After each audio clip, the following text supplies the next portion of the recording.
Thank you very much. It's a real honor to be here and to be giving a lecture in a series dedicated to Father Dick Clifford. I met him for the first time, as Father Clifford indicated, actually when I started graduate school at Harvard in 1981, when Father Clifford was a mere, 25 years old. It's been a wonderful friendship ever since. I should also say that the second half of the book, Sin, a History, was completed while I was on sabbatical in Cambridge a few years back. Technically, I was a fellow, star fellow in Jewish studies at Harvard, but then Weston School of Theology graciously put me up in Hawthorne House, and I regaled or bored, depending, I guess, on who was hearing, my table mates at dinner regularly with where my research was taking me. In fact, many of the ideas that I will speak to tonight I shared with the wonderful people I lived with that semester on sabbatical. I should say maybe just briefly, I've caught in all kinds of grief for the title of the book. I have a good friend on my floor at Notre Dame who, whenever he sees me in the hall, says, "Oh, there's Anderson. He wrote the book on sin." Another friend, when they heard the title Sin, a History, said, "Oh, you're much too young to write your autobiography." But provides great amusement for those who like me and know me.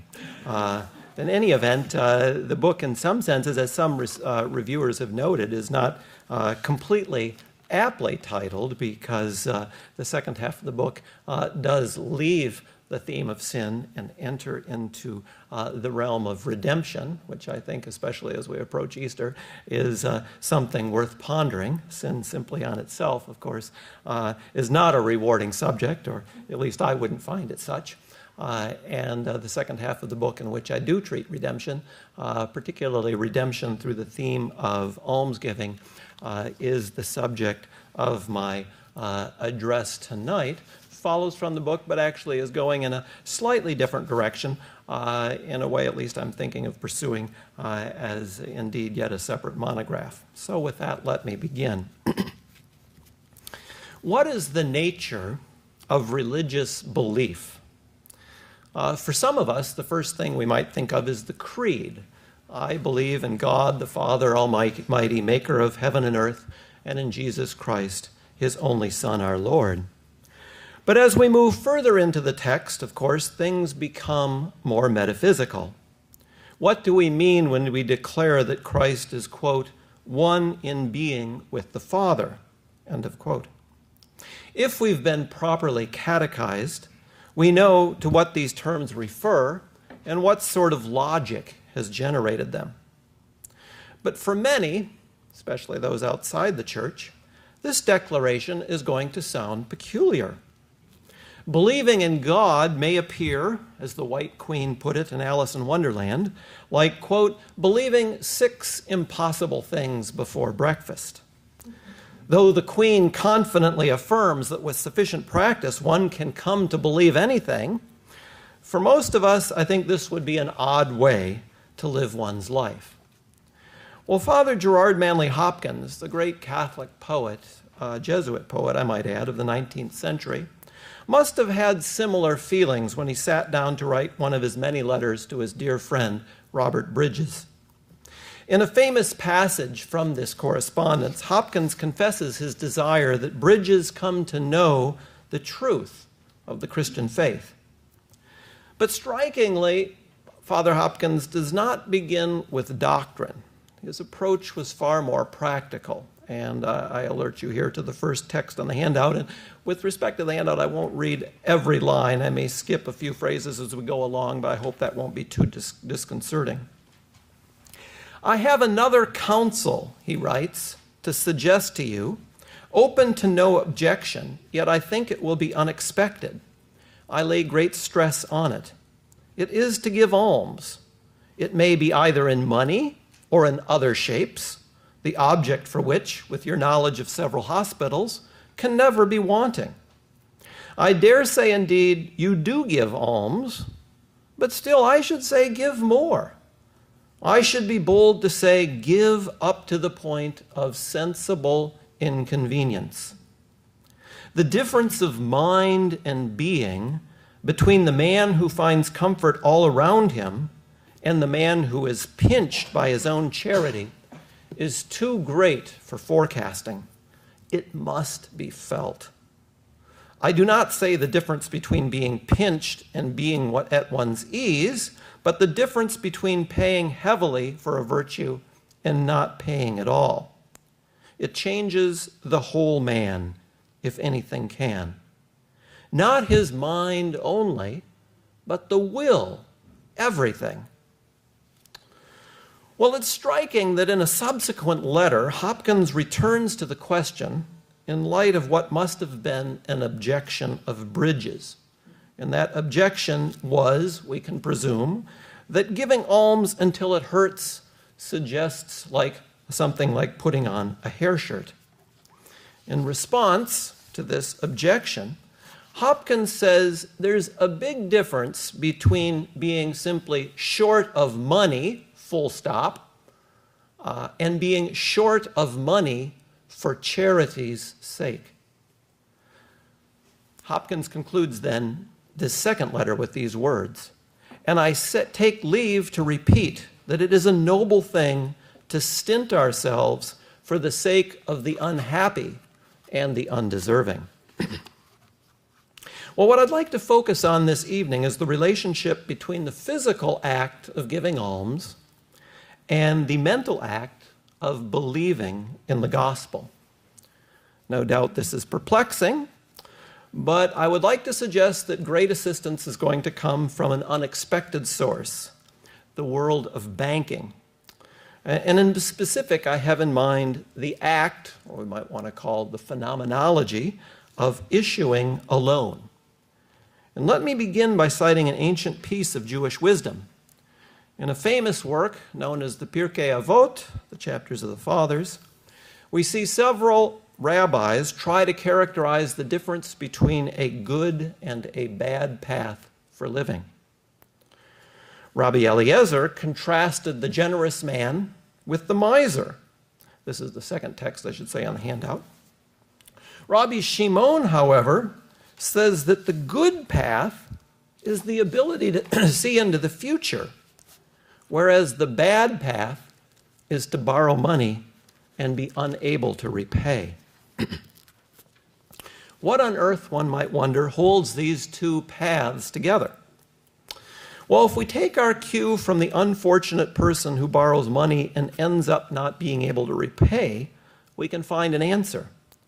For the person who borrows money does so in the expectation that in the future they can secure the means to repay that debt. But this requires that the borrower, of course, know what the future holds. Isn't that impossible?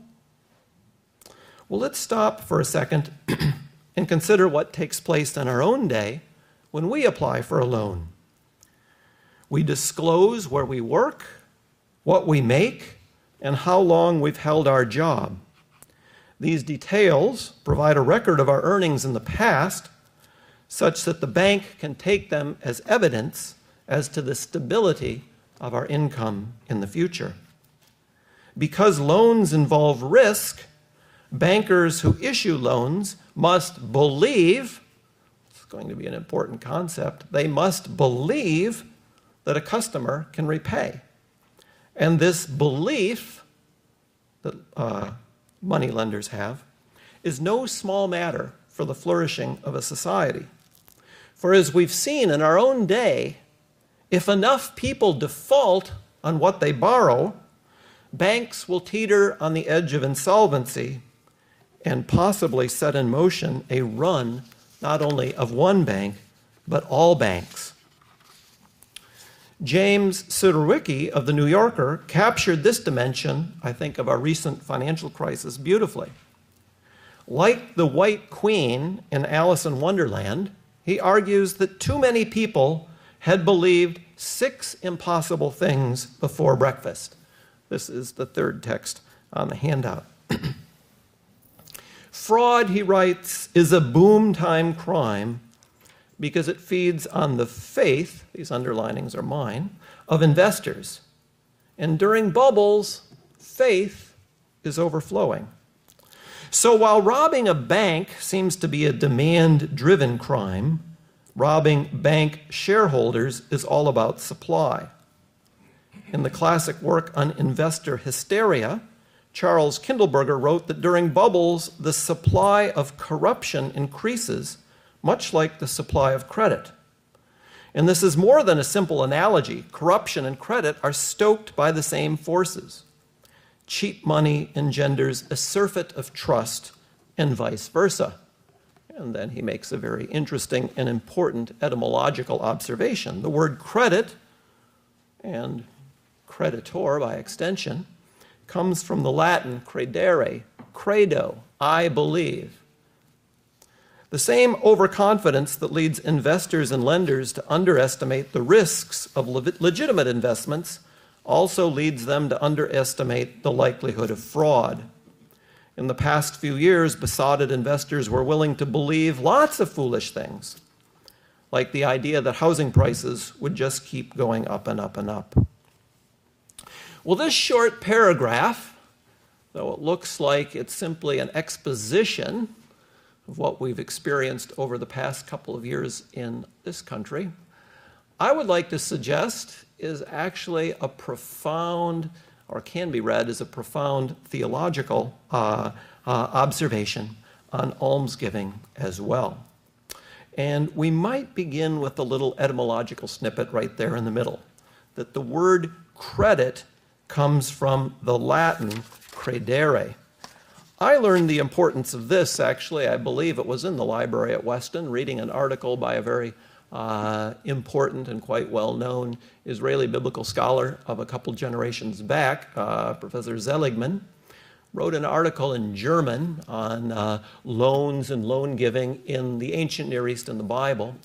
And I remember coming across a sentence where the subject of the sentence was the German word Gläubiger, which I knew from the context of the article had to be translated creditor, but it arrested my attention. I said, Gläubiger, that's got to be believer. That's from Glauben, to believe. How could Gläubiger be believer? And then that's when I thought for the first time what the etymology of creditor was. And I began to pursue this same linguistic relationship between belief and loaning exists in Akkadian, Hungarian, languages throughout the world. In fact, I would say it's something of a linguistic universal, not that every language manifests this close relationship between loaning money and belief, but because belief is so endemic to the act of loaning, any language can, on its own, invent this close correlation. Belief on the part of the creditor, of course, requires some faith as to what the future holds. That's what we saw from Pirkei Avot. We already mentioned that one way a creditor can get control on risk is to investigate a client's credit history. But as Mr. Surowiecki astutely observes, banks decided to overlook such risks on the presumption that housing prices would continue to rise. But as Rabbi Shimon astutely observed, predicting the future is not as easy as one might imagine. But the public, of course, suppresses this fact to its peril. One of the things a confidence game depends on is the credulity of the public. Over the past decade, investors came to believe many foolish things, and the result was the near collapse of a banking industry and the onset of a worldwide depression. Okay, you might say, well, what I've said is all very well and good for the analysis of credit markets, but what on earth is the connection of this to Father Hopkins? And to that point, I'd want now to turn. Let's begin by taking a look at what another Jewish sage has to say about loans.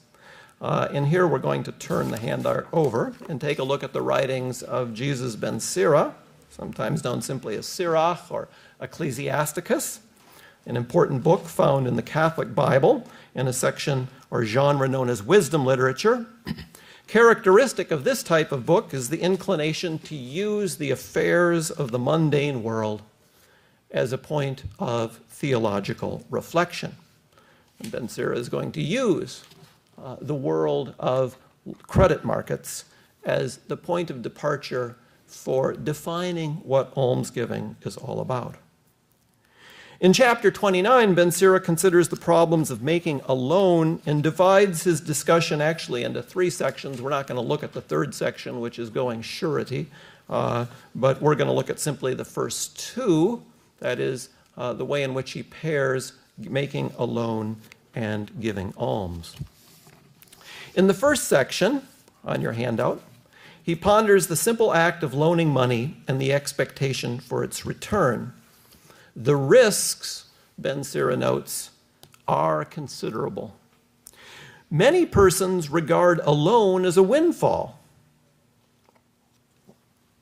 and this causes trouble to those who help them. A man will kiss another man's hands until he gets a loan. He'll lower his voice in speaking of his neighbor's money. But when the time for repayment comes, then he will delay. He'll pay in words of unconcern. He'll find fault with the time. And instead of glory, he will repay his creditor with dishonor. Because of such wickedness, now this verse really attends to our present situation, many have refused to lend, right? If people default, creditors, believers, disappear. They have been afraid of being defrauded needlessly. Well, the picture Ben Sira draws here, of course, is not flattering. A lender is not assured by any means that his risk is going to be rewarded, and the lack of trust that comes from defaulting is considered catastrophic for the public good. Well, up to this point, Ben Sira is really not telling us anything we didn't already know. I said that wisdom literature begins with the mundane and then turns to the theological. At this point, what he's speaking of is quite conventional. But as soon as he's finished giving us practical advice about making a loan, he turns in a very unexpected direction. And to appreciate its radical nature, let's again ponder the issues of the risk in making a loan. All loans, as I mentioned, involve risk, and good investors do everything they can to reduce that. With respect to buying bonds, the best assurance, of course, is a AAA rating. China will gladly buy U.S. treasuries, even at 0 interest, but they will avoid, like a plague, bonds issued by General Motors at a richer interest. This is because the resources of the U.S. government dwarf those of any corporate competitor, no matter what its size.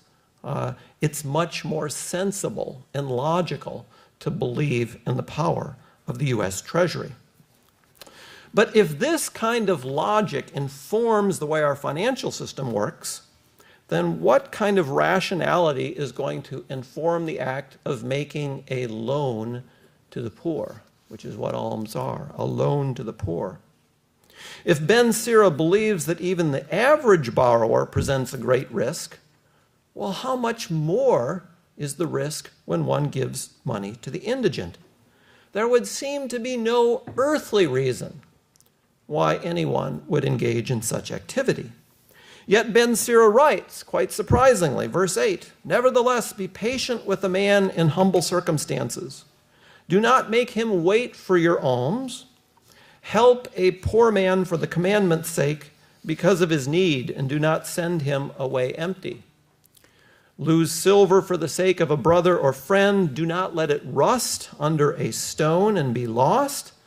And then a line that certainly should resonate with those of you who know the Gospels.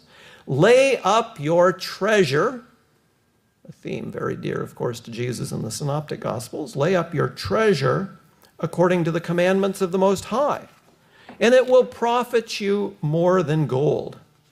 Store up almsgiving in your treasury," your heavenly treasury, "and it will rescue you from all affliction." Ben Sira claims that when one makes a loan to the indigent person, all normal banking and accounting rules are put on hold. It's as though, if we were speaking in the language of science fiction, we've entered a parallel universe in which all of a sudden, the way in which we thought the world works, everything works in a different direction. For giving money to the poor, according to Ben Sira, is not merely a business transaction conducted on a horizontal plane. Rather, charity to the poor involves a vertical dimension as well. In fact, giving money to the poor does double duty. It provides not only for the needy, but for ourselves. Or to rephrase the matter slightly, when we become a creditor to the indigent, God becomes a co-signer on that loan.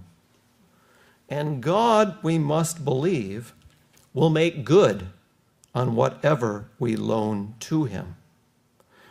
All of this is brought out beautifully in a Jewish parable, rabbinic parable of a couple centuries later. This is the next text on your handout. A certain pagan philosopher asked a question of Rabbi Gamliel. He said, it's written in your Torah, this is Deuteronomy 15, give, or as Seligman would want to understand this term, loan, to your needy kinsman readily, and have no regrets when you do so. This pagan philosopher finds this rather perplexing piece of advice. Do you have such a man that can give away his property to others and his heart not be grieved? If someone was constituted in such a way, they'd give away all they had and in the end have to be supported themselves. Well, then Rabbi Gamliel is going to take this man through a tour of financial markets. And we'll have a surprising turn at the end, which we've already anticipated. Gamliel says to him, well, if someone just came up to you by surprise on the street and said, loan me some money, would you do it? The Greco-Roman philosopher, of course, responds, no. Well, if he brings an enormous deposit, will you do it? Well, of course. Then the risk is absolutely zero. If he brings you someone not quite fitting to stand as surety, for example, a divinity professor, would you give him a loan? He replies, no. If he brought you rather Father Dick Clifford, would you give him a loan? Absolutely. The whole Jesuit order stands behind Father Clifford. Well then, Rabbi Gamliel concluded, is not this then a matter of a fortiori logic? If when an ordinary mortal will go surety, you will issue the loan, well then how much the more so when he who spoke and made the world goes surety for him? For Scripture says, he who is generous to the poor makes a loan to God. So it's not a horizontal relationship we're talking about here. It's a vertical relationship. It might look like you're engaging in a business transaction fraught with great risk, but that's only because you don't see the event properly. This isn't an action between you and another human being. It's an engagement between you and God. I might mention in the early church, both Greek, Latin, and Syriac fathers all tied this verse, Proverbs 19:17, to the story of the great Aziz. I used to have a colleague in Islamic studies at UVA named Aziz. I always thought whenever he mentions the great Aziz, he was a great scholar. I always thought of Aziz Sajidina. But the great Aziz in this case, of course, means the great judgment. In Matthew 25, when Christ says that those who gave food to the hungry, drink to the thirsty, and visited the sick, they were really visiting him. Irenaeus to Augustine, over in the east, St. Ephraim, Aphrahat, they all tied this to Proverbs 19. How does this work? How does Matthew 25 work? Well, you're making a loan to God. And when you show up at the pearly gates, you will be more than amply rewarded for your belief. Well, this story from Midrash Tanaim that we just looked at captures perfectly, I would like to suggest, the theological message that's embodied in Ben Sira's teaching. Lending money, of course, is always risky. According to Ben Sira, however, there is one situation in which such worries can be suspended, and that's when one provides for the poor. That is because God has agreed to stand behind such loans and will, in his own time, repay what you have put out. Well, I think we've explored enough of the Jewish background of this idea to wander into the New Testament for a moment and see how this plays out in the teachings of Jesus. And I'd like to direct our attention to an episode in the Gospel of Luke. There's many texts we could look at in the synoptics that draw on this rich Jewish theology of almsgiving. In fact, Bultmann, he didn't really like Matthew 25 because he thought it was an overly Jewish text. In other words, there was nothing distinctively Christian about it. But in my mind, that's not such a bad thing. Jesus was a rabbi. Why couldn't he preach like Ben Sira? It offended Bultmann, but it does seem to me to be part of the power of the gospel, because on the matter of almsgiving, the church and the synagogue in antiquity are on the same page. With respect to Luke, let's take a look at this text. He told them a parable saying, "The land of a rich man brought forth plentifully. And he thought to himself, what shall I do? For I have nowhere to store my crops. He said, I'll do this. I'll pull down my barns and build larger ones. And there I'll store my grain and my goods. I will say to my soul, soul, you have ample goods laid up for many years. Take your ease, eat, drink, and be merry. But God said to him, fool, this very night your soul will be required of you, and the things that you have prepared, whose will they be? So is he who lays up treasure for himself and is not rich, that is, via almsgiving, toward God." Well, to interpret this parable properly, it's important to make sure we've understood precisely where the error of the rich man lies. And many New Testament commentaries that I have consulted aren't always good on this score. There are many who compare this parable to other contemporary Jewish texts about individuals who have amassed a fortune under less than innocent pretenses. But this is decidedly not the point of Luke's story. The narrator, it seems to me, is quite clear. The land returned an enormous profit on this man's initial investment. Perhaps he worked very hard. He benefited from tremendous rain. There's nothing wrong with this. If anything, it could be seen as a sign of divine blessing. Rather, the problems begin when the man begins to take stock of what this enormous wealth means. The harvest we see is so enormous that his old barns cannot contain the yield. So he decides to tear them down and build bigger ones. And from this, and here's the error, he infers that his future is now assured. His wealth will be a bulwark against all adversity. If you look up on the handout to Ben Sira again, you will see in verse 12 that Ben Sira says, if you want to provide for your rescue from affliction in the future, the way to do this is not to hoard your money, but to give it away. It's not an earthly treasury that will benefit you at the end of days, but a heavenly treasury. Well, in some senses, Jesus, I would suggest, in this Lucan passage, is providing us, through the avenue of this rich man, the inverse of Ben Sira 29:12. We get a character who is proposing the opposite, that through my earthly wealth, my future now is set. But this rich man, of course, neglected to prepare for one contingency, that very night God might take his soul. In the world to come, his material wealth would provide no benefit whatsoever.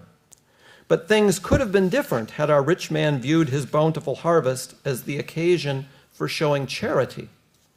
As Ben Sira declared, almsgiving rescues from all affliction.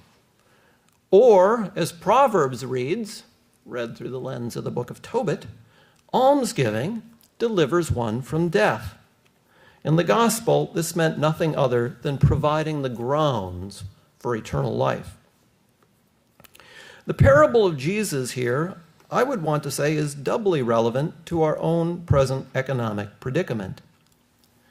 Many of us, of course, can no longer lean on the long arms of multinational corporations or even the federal government for assurance of an income when we grow old.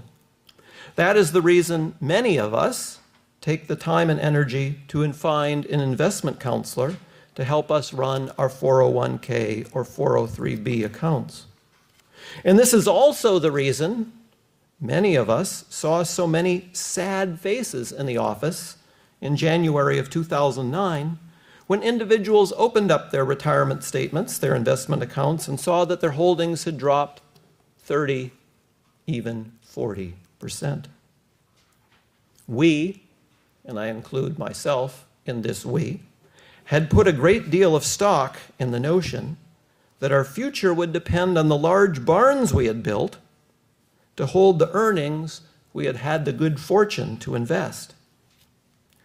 Yet the disciple of Christ, I would want to suggest, could have used these statements from TIA Cref, Vanguard, Merrill Lynch as an opportunity for Lectio Divina. That might sound surprising, but you actually could, according to the logic of the gospel, take out your brokerage statement. I would suggest this, try it, set it beside Luke 12, and ponder it in prayer. Where does the security of your life lie? Do we believe that our future depends on the figures we see in our TIA Cref accounts? Or do we share the wisdom of Ben Sira and Jesus that our future really depends on a completely different kind of investment? Now, we might scoff at the possibility that charity could work that type of magic. But if we scoff, now we're back to the beginning of my lecture, are we really believers in God? Proverbs 19 had said, he who is generous to the poor makes a loan to God, becomes a creditor, says credo in unum deum. What does that mean? For Jesus in Luke 12, it means being generous. Or to return where I began, does not the advice of Father Hopkins come back to haunt us? If you wish to make the first steps towards belief, he urges his dear friend, to give alms. And not just any amount, but enough that it would really make a concrete impact on his life. Mr. Bridges was not won over by this advice. Indeed, he considered it downright peculiar. What end could such an inconvenience serve? But here we have to remember what Father Hopkins said. He contended that there's a big difference between being short of money, full stop, and being short of money for charity's sake. In Hopkins' mind, giving away one's money for the sake of charity was nothing other than acting out the Christological mystery.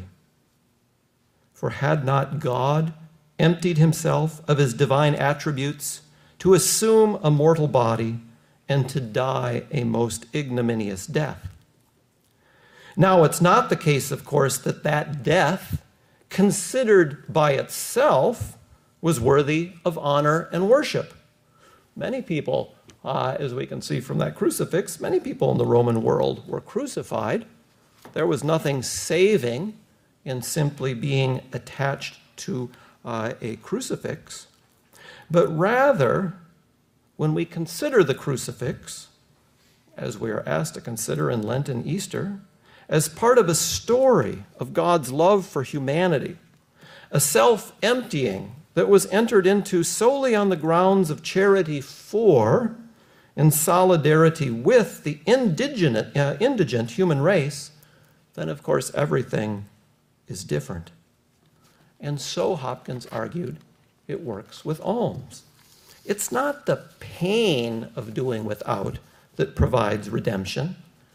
Rather, it's the pain of doing without as an act of love for the other. By giving in this way, Hopkins suggested, or certainly I would suggest, we pump new life into the words we say every Sunday at Mass in the Creed. We believe in God the Father Almighty. Because belief is not just an act of intellectual assent, that is, believing 6 impossible things before breakfast.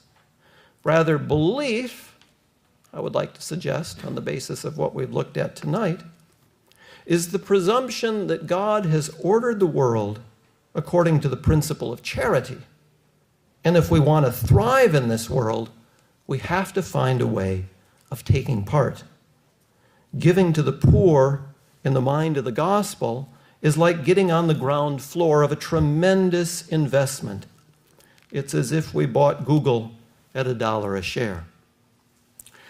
Well, let me add by way of conclusion that I'm not suggesting here that investing money in conventional credit markets is somehow wrong or misguided. My paycheck depends on the returns of the Notre Dame endowment, which I hope all of you will make a contribution to in the next few weeks. Money is equally well spent there as it is at this fine institution, Boston College. I won't tell you what Notre Dame students refer to Boston College as, because that wouldn't be polite. I'm sure there are equal insults that are cast our way. As Pope Benedict wrote in his encyclical Saved by Hope, there are many conventional hopes, we might want to say with a lowercase h, that this world offers that Christians certainly have to take seriously. These would include the hopes of joy and satisfaction that we place in a good marriage, a well-raised family, or a fulfilling career. But it would also be a mistake, the Pope rightly observes, to stake our whole future on those penultimate concerns. For spouses, of course, can die. Careers can be terminated. We cannot and should not rest our entire well-being with them. In the end, Pope Benedict suggests, our only hope is our enduring relationship with Jesus Christ. And so, I think we can see from the text we've looked tonight on finances, it's imperative for those of us with families to be good stewards of our wealth. Others depend on the decisions we make. But like the rich man in Luke's gospel, we must be ever vigilant not to mistake financial security with the assurance of our future or our eternal reward. As Hopkins noted in his letter to Bridges, the promises of the Christian life depend on our willingness to extend charity to our brothers and sisters in need. And if we really have faith, it's to them that we will lend both our time and our money. Thank you.